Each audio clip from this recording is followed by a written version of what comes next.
Hello, this is Sevin Philips, and I'm doing a video about living our life to our fullest expression.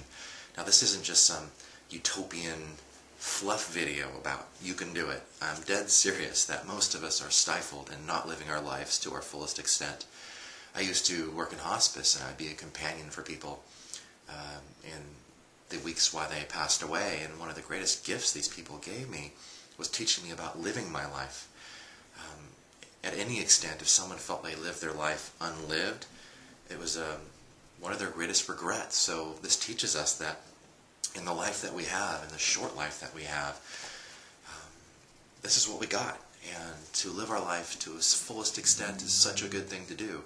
Now, before we go into how to get there, it's really important to know what are the things that are stifling us in our life. Now, one of the main roadblocks is that there's this concept that thinking of yourself or focusing on yourself is selfish, it's self-centered, it's egocentric, and some level I feel like this is something that gets in the way of us really being beautiful in our lives, and I wish we could actually change that word and turn it around, because I know there's a shadow side to being selfish, but thinking of yourself is one of the greatest gifts you can give to the world, because being the best person you can be is that gift.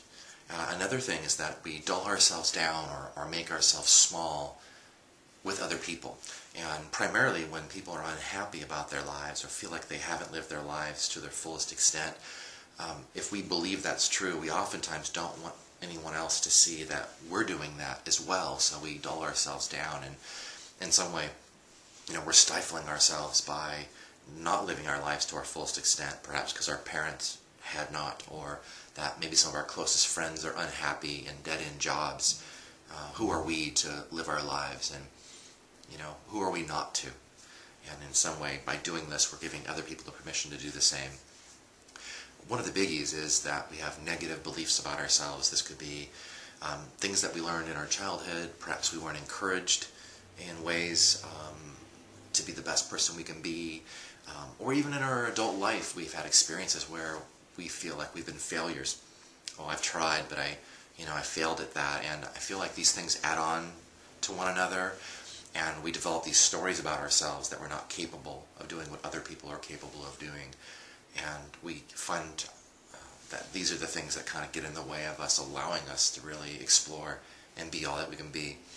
And perhaps the fourth is the most debilitating, and that is that if we actually try and we go out to be and live our dreams, that what if we find out that maybe we aren't capable of this? Maybe I am inherently different and other people can, but I can't.